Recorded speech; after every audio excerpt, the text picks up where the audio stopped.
want to find that drive and focus that has you locked in and on fire every single day, my book, The Mirror of Motivation, will do it for you. I bought a copy for you. You take care of the shipping. The book is free. Click the link down there. I got you.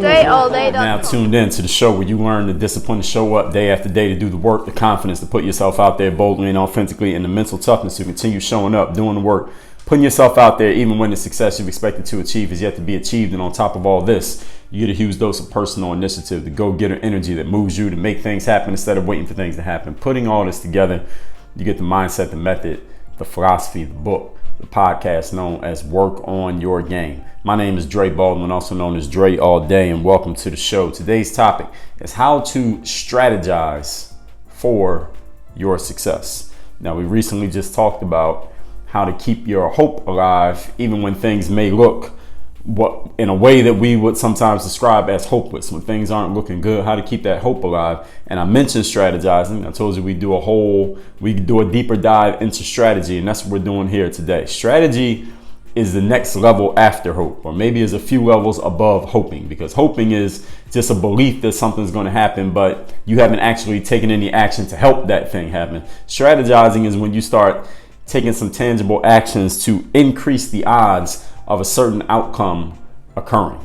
This is the planning that you do, or is hoping, then there's planning, then there's strategizing to increase the odds of you actually reaching your success or achieving your outcome, whatever that outcome may be. So I'm gonna give you the definition of strategy. If you were to look this up in the dictionary according to Google or Apple, a plan of action designed to achieve a long-term or overall aim. That's what a strategy is.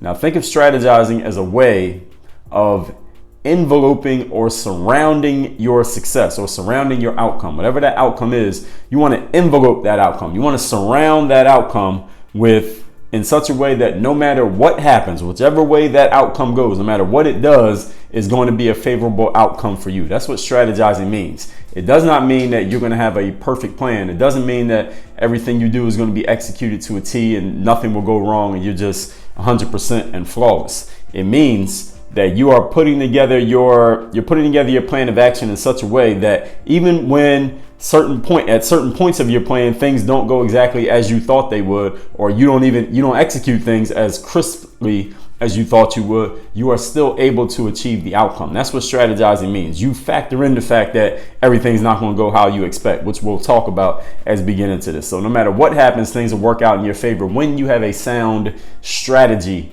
in place. That's what we're talking about here today. Point number one.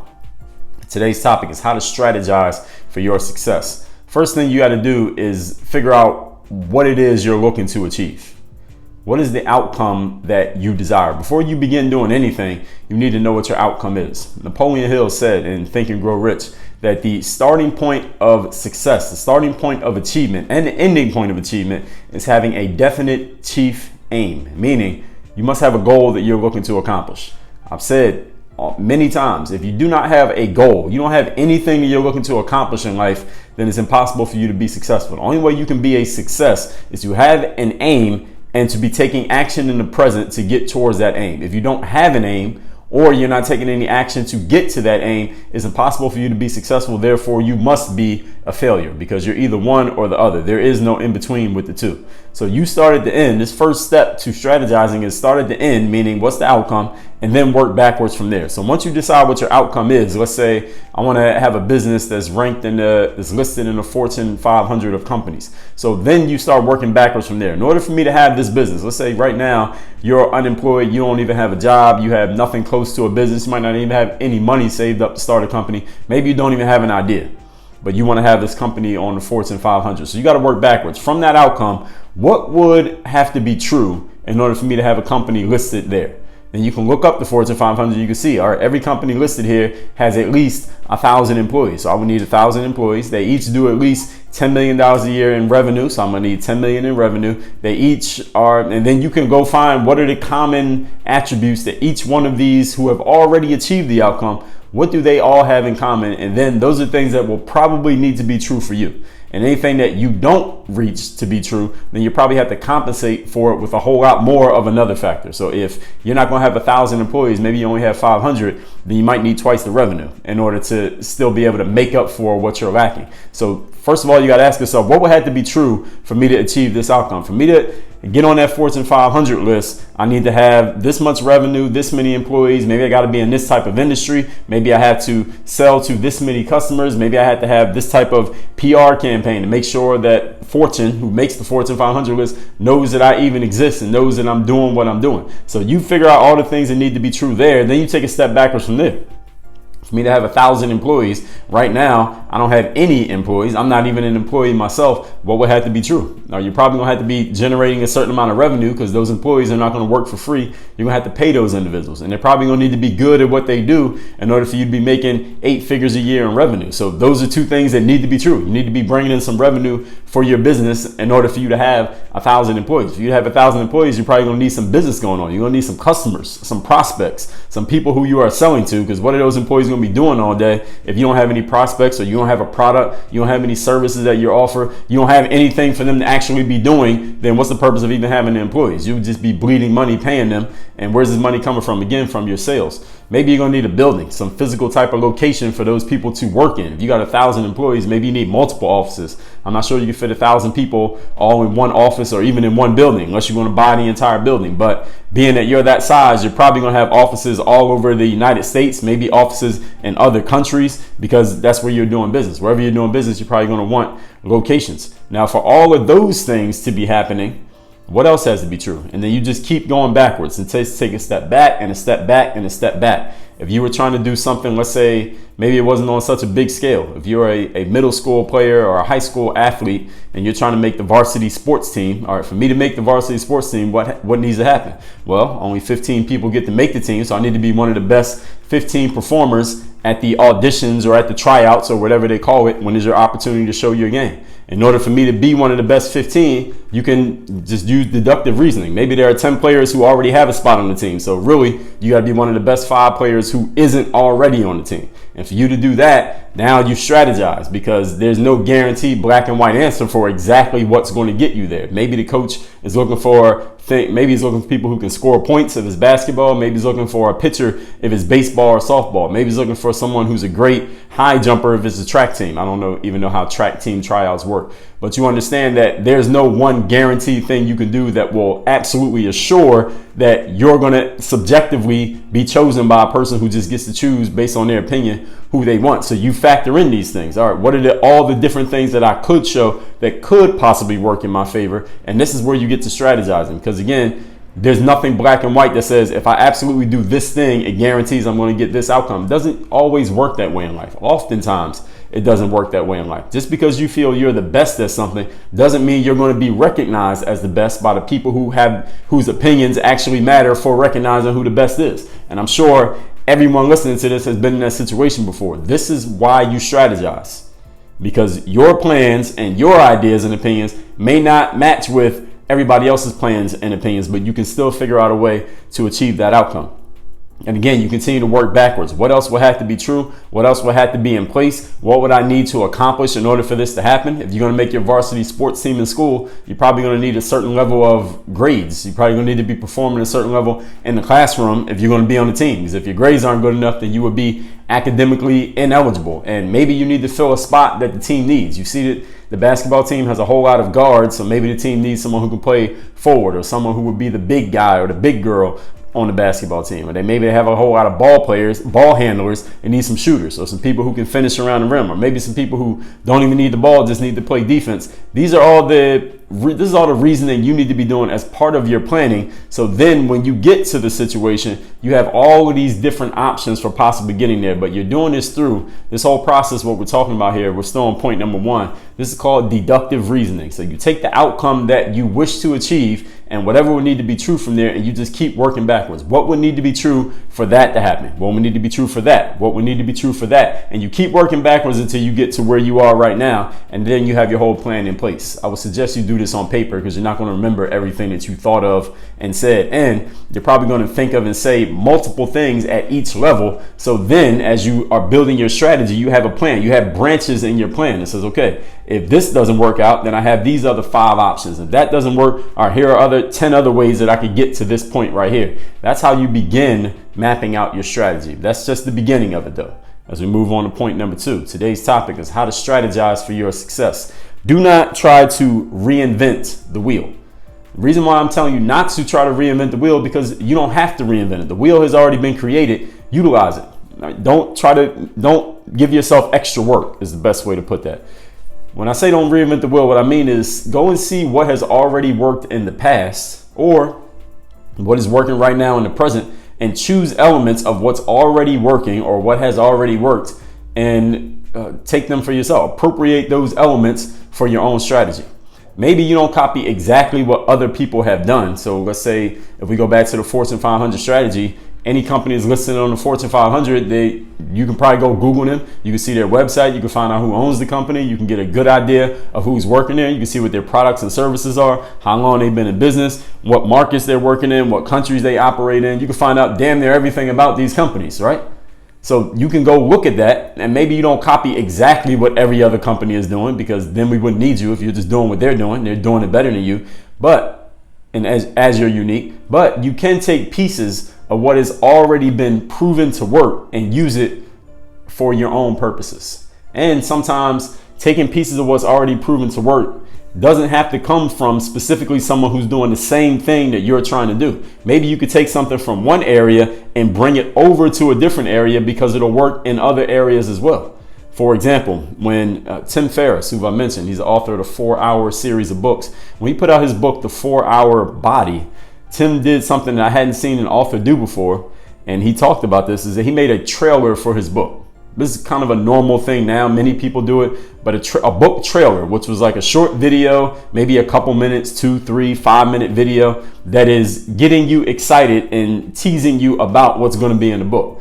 And it's an interesting idea that no one had thought of until, let's say, maybe about 10 years ago, maybe less than that. No one had ever thought of doing that before, because we think about it. A book is something that you either listen to or you read. You listen to with your ears or you read with your eyes. Why would somebody make a video to promote a book? But video is becoming popular, and we all know how trailers work for movies, right? Any of you who's big on going to movies, I'm not, but any of you who is, when you see a trailer for a movie that you're excited about, the Fast and Furious or Bad Boys or one of your favorite actors or actresses or another movie in a series that you're really into, when you see that trailer, it gets you excited. That's the whole point of the trailer. It gets you excited. It teases you just a little bit about what's coming, who's going to be in it, what it's going to be about. Then they tell you when it's coming out and how you can get access to it. And Tim decided, let me do that same thing for a book. Now he took that idea straight from the movie industry. He didn't take that from another author who was successful. He took that from the movie industry. He applied it to his book release. Now, I don't know if that helped his book sell or not. It's probably very hard for him to have measured it, but it was an idea. And the whole point of me sharing that with you is letting you know that it's an idea. You don't have to take what's already happening in your particular area and do something that those people are doing. Maybe you can look to your left and to your right in areas that you're not involved in, but see things that work for them, and maybe you can bring it over and it'll work for you. That will be a new innovation for you. Tim, when he took the movie trailer idea and applied it to a book, he was innovating for the book industry. Now you see a whole lot of authors doing the same thing. They make videos to promote their books, even though to read a book, you're not going to be watching any video. You got to actually read the book. So it's kind of, at the time, was a counterintuitive idea, but now it's become an accepted idea. That's exactly what innovating is. So again, you could either copy and model. Let's call it modeling. We're not going to call it copying, because you're not going to copy what somebody else is doing, because we don't need a carbon copy of someone else. They're the first version. They're going to be better than you. But modeling what other people are doing. So see what they did, and then take the elements that work for you and then make it yours. And that's the same thing that you can do in, again, any industry that you're in, and modeling from any industry that you wish. This is why you got to keep your eyes open and be paying attention to what's going on, not just in your specific field, but in other fields, because you can get an idea from anywhere if you are aware and paying attention. Content, what we call content now, this podcast, content, writing is content. Anything that goes online, a YouTube video is content. Content started out when we first started having content online. The main thing was blogging, right? It was written content. Somebody on a desktop computer typing out their thoughts or sharing their knowledge and publishing it on a consistent basis. We call that blogging. That's web log. That's where blogging came from. It's a log of what's going on, and you're putting it on the web. So they combine those two words, and you got blogging. Somebody taking their ideas and now sharing it consistently. But then, as video became more popular, as I just mentioned, Tim Ferriss, when he decided to do a video trailer for a book, which didn't seem to make sense, but it makes a lot of sense now. People started doing the same thing that a lot of people were doing with blogging, that they were doing in written content and publishing consistently. People started doing the same thing with video. This is something that I did myself. And then all we did was just change it from web logging to video logging. So now we get vlogging with the letter V at the front instead of the letter B. Some ideas are transferable. So this is why you need to be looking around. Okay, if you're a person who loves making video and you're not much into writing, but you see that people who are writers, they put their stuff out on a consistent basis, why not do the exact same thing? Just do it in video format. Nowadays, I mean, how many YouTubers do we have? How many people are putting out at least one YouTube video a week? Probably 1 million people, maybe. I don't even know the numbers, but I wouldn't be surprised if there were 1 million people publishing at least one video a week over the course of the last year. These ideas can be transferable as long as you're looking to your left and to your right, not just up and down, and seeing where you can take something and bring it over to what you're doing. Point, and this is how you don't have to reinvent the wheel. Point number 3. Today's topic is how to strategize for your success. Expect that your plans will be less than perfect. Accept the fact that you are not infallible, that not every idea that you have is going to be perfect. Not everything that you start is going to just pop off and blow up and go from 0 to 100 immediately. Expect that your plans will not be as perfect as they could be once you put them into action.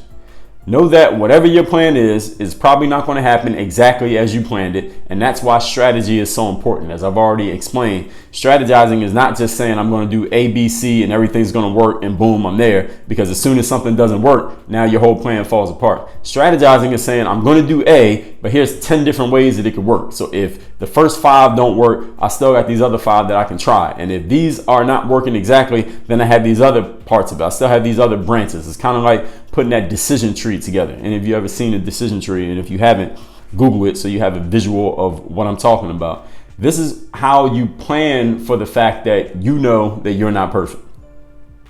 When I was trying to get on playing basketball, I went to some local team tryouts, the semi-pro teams. Then I went to some exposure camps. Then I was reaching out to agents directly. Then I was reaching out to teams directly. Ideally, every single one of these options would work. Every team that I tried out for would offer me a contract. Every exposure camp I went to, I had 5 offers that I had to pick from one. Every agent that I called would all want to represent me and I had to choose one. Every team that I reached out to was offering me a deal and I had to pick one team to play for. Ideally, everything would work out and I'd have too many options, too many offers that I wouldn't know what to do with. But it didn't happen that way. And I expected it to not happen that way. That's why I gave myself so many ways to possibly have things work out. So if one of them didn't work, then maybe one of the others would. And once you have an idea of what your outcome is, you need to have and keep multiple hustles going at the same time. So trying out for teams was a hustle, exposure camps, agents, reaching teams directly, all of these were different hustles. Then when I started vlogging, putting my video on the internet, that became another hustle because now I was getting exposed to more people who I otherwise wouldn't have known. I had a person who used to follow me on YouTube, watch my videos and send me messages. They ended up being a manager for a team and I ended up playing for this person's team years later because I was exposing myself. I was marketing myself and I didn't even know that's what I was doing. So you want to be as active as possible, having multiple hustles going for whatever your outcome is because you know you're not perfect and you know that your plans often never work out exactly as you thought they would work out. So once you have that idea, keep those hustles going. Never depend on just one hustle because if something happens to that one thing that you're doing, then that plan failed. Now you're stuck in the mud because you didn't have any contingencies factored in. All right, factor in the fact, looking back at your own life to this point, has every plan you ever come up with just worked out perfect and everything went just so smoothly and everything in life outside of you just aligned perfectly for you to get a result? Maybe that's happened to you once in life, but the other 300 times that you've had a plan, it didn't work that way. So I would suggest that you consider yourself the rule and not the exception. Not the exception, everything's going to work out perfectly. Consider yourself closer to the rule. Just play the odds and factor in other ways of achieving your outcome just in case your ideal outcome doesn't happen as smoothly and as easily and as quickly as you thought it would or as you hoped it would. Point number 4. Today's topic is how to strategize for your success. Be definite in the outcome, but flexible in the process. This is a huge one right here. This is the biggest point, I think, actually the second biggest point. Biggest point is you got to have an outcome. If you don't have an outcome, then you can't be definite in your outcome. The second biggest point is be definite in what you wish to achieve, but be flexible in how you actually achieve it. In other words, be willing to change the way that you hustle. Be willing to take something from what you originally started that you didn't think was a big part of your plan and make it the main part of your plan if you see that's what's actually producing a result. In my book, Work on Your Game, if you haven't read it, go to workonmygame.com/WOYG to get my book, Work on Your Game. But I told this story, and I talked about this a couple weeks ago, the story of Instagram. Everyone knows the app Instagram, but it started out as an app called Bourbon. It was like a check-in app where you, like Yelp, where you go to a certain place, or Foursquare. You go to a place, you check in there, you talk about what it's like. You can take a picture, you can tag yourself there, you can meet other people who have tagged themselves in that same place, and you can earn points by going to as many businesses or locations as possible. There are many apps like that, and Bourbon was going to be another app like that. The founders of the app said this app is not really taking off the way that we wanted to, but then they looked into what was going on with the app, and they noticed that the most popular part of the app was the photo sharing element. So they stripped the app down and took everything else out of it, all the check-in stuff and talking about a location and winning points from moving around the city. They took all of that out of it, and they stripped the app down to just posting photos with a caption. And then they changed the name of it, and they combined Instant and Telegram, and they turned into Instagram. And that is what that's what they became. And Instagram is Instagram now. Damn, everybody who's listening to this has an Instagram account. So their outcome was not, we need to have the best check-in app in the world. See, this is what some people would do. This is the biggest mistake a lot of people make. They start off with some plan, and they get so tied into that plan that they're not willing to change it when the results of their actions are screaming to them that you need to change your grind. You need to change the process by which you're going to achieve this outcome. These creators of Instagram and Bourbon, their outcome from the beginning was, we want to have a successful app. Didn't matter what kind of app, we just want to have a successful app. Their first plan, their first process was, let's have a successful app and let's do it through this check-in thing, because that was a popular thing at the time. Then when they saw that the check-in thing wasn't really popping off, they said, all right, what is working in this? What's working in this app that we could possibly salvage, because we're about to trash this whole thing because obviously it's not doing what we planned for it to do. And they saw that the photo thing was working. They said, okay, if the photo thing's working, we still have the same outcome. Let's have a great app, but let's change our process. Instead of trying to be a check-in app, let's make it a photograph app. And look what it became. It became Instagram. Everybody has an Instagram account these days. What many people do instead, this is what many people do. They start off with the plan of having a successful app, and then they marry themselves to their original plan. They marry themselves to this plan of, it has to be a check-in app, it has to go this way. So then when the check-in app is not working, this is what most people do. They say, all right, the check-in app is not working. Let's rejigger the check-in app and then make it a better check-in app. Oh, it's still not working. Let's figure out another way to make it a better check-in app. Oh, it's still not working. Must be something wrong with the app store. Must be something wrong with the customers. Must be something wrong with, who knows, that the weather. That's the reason why this check-in app is not working. I mean, look, all these other check-in apps are working. Why is ours not working? And in the process of them thinking this way incorrectly, they don't even notice that the photos is the part of the app that everybody loves. They never notice it. Then they end up shutting the whole thing down. And that billion-dollar idea that would have been Instagram just disintegrates. Not because it wasn't there, but because they weren't paying attention, because they were married to the process rather than being married to the outcome. That's why from the beginning, the first point of today's episode, you got to know what your outcome is. When you're clear on the outcome, then you should be very, very flexible when it comes to the process.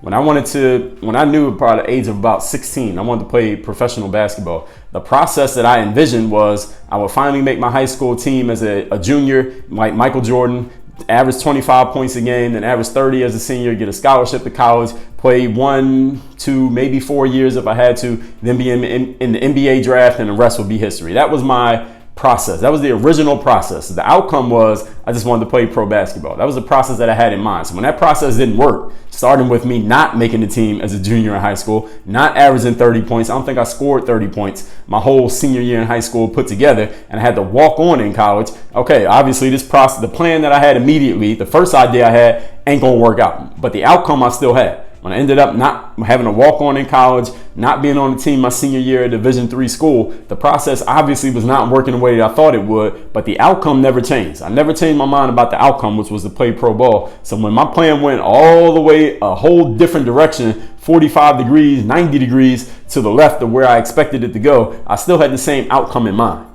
And this is the same way that all of us need to think when it comes to strategizing. Know what your outcome is and be flexible in changing your process when the world and your results in life just tells you that maybe you didn't have a perfect plan. That's okay to not have a perfect plan, ladies and gentlemen, because first of all, the plan that you have today may not be workable by this time next year because the world changes, life changes, people change, technology changes, and your plan probably incorporates one of those things. It incorporates other people, it incorporates technology, and incorporates a certain industry, and the way things are today, they may not be that way next year. So be willing to change your process. And the other thing is, no human being is perfect.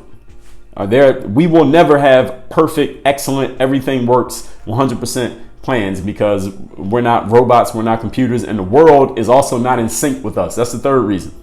The world is not in sync with us, meaning that the rest of the world is not privy to your plans. And even when the rest of the world is privy to your plans, most of the time they don't give a damn about your plans. The rest of the world is going to do what the rest of the world is going to do, and everyone has their own agenda. So you must be willing to adjust based on what's going on. Don't try to force your way through a situation just because that's the way you had it planned. Remember that the outcome is senior to the process. That's the phrase you should remember. I'm going to say it again. The outcome is senior to the process. As an athlete, now this is once I was in pro basketball, I used to lift weights all the time. I mean, that's a great idea for a basketball player to lift weights, right? You get bigger muscles, you get stronger on the court, you have more muscle and power so that you don't get pushed around on the court. Maybe you could do some pushing around of your own, right? That just makes sense to lift weights, right? And it was a good idea to lift weights. But by the time I got to my late 20s, I started to feel these small tweaks in my body that more weightlifting wasn't helping. I started to feel these little tweaks in my joints, like maybe my ankle, my back, my knees, and I wasn't sure what it was. So I started lifting more weights. Let me make sure I'm lifting more. Let me work out more often. And it wasn't helping the situation. The more I lifted, it wasn't getting any better. And I met this woman who became my trainer. Her name is Maria, and she started training me. And here's the thing about my training with Maria. We never did any heavy lifts. Maria never had me doing bench presses or squats or deadlifts or any of that stuff. Not because there's anything wrong with it, but because she knew that I knew I could do those on my own, and that wasn't really what I needed. For the issues that I was starting to have with my body that was starting to creep up, she realized that the problem was my body needed, the more the lifting would actually be more of a problem, because the problem was my joints were being overworked by all these big muscles that I was building, all these explosive movements that I was doing. The joints, like the knees and the ankles and the back, they were getting overworked because I was adding more muscle and more power, more strength, which means I was moving faster, more often, running faster, stopping harder, causing more impact on the joints, but I wasn't doing anything to strengthen those joints. Not because I was just trying to ignore them willfully, but because I didn't know anything about that. I am not a personal trainer. I'm an athlete. So her being a trainer who understood the body, who had a kinesiology degree, who has studied the movements of the body, she understood that an athlete needs more than to just do bench presses and get a six pack and nice biceps. That you actually need to work the joints when you're an athlete, because your whole body is involved when you're playing a sport. Now, if you're just a person who goes to the gym and you just want to look good on the beach, then you could have kept doing what I was doing. But since I was an athlete, I needed to perform on the court, and those joints needed to be working and at 100% firing on all cylinders to help me perform on that basketball court. I needed what she brought to the table, which was showing me that I needed to work on these joints, work on the small muscles that supported the joints. Yes, I could still do those big lifts, but I also need to give ample time and energy and attention and focus to working on these smaller muscles, these smaller joints that will strengthen my body, so when I get on the court and perform, I'll actually be even better. And anybody who's listening to this who's a basketball player, you can get all of that training that I got from Maria in my program called The Ultimate Athlete, which is available at hoophandbook.com. And any of you who watched me on YouTube back then, or you can still watch me on YouTube now, still on YouTube, the videos that I used to do with Maria, you see the workouts that we're doing. We're not lifting. There's no heavy weights being lifted. There's no bench pressing. This is not a Gold's Gym workout. All right, when guys come to the gym with a big duffel bag and they got a gallon jug of water and they got the chalk and the wraps around their hands, we weren't doing any of that shit, because first of all, I'm not a bodybuilder. I'm a basketball player. And the outcome, bringing it back to our point here, what was the outcome? The outcome was not, I need to lift weights the way that I want to lift weights. The outcome was, I want to be the best possible performer on the court that I can be. And if that meant I needed to sacrifice doing all these heavy lifts in order to do things the way Maria was showing me, if that's going to get me to my outcome, I'm 100% in.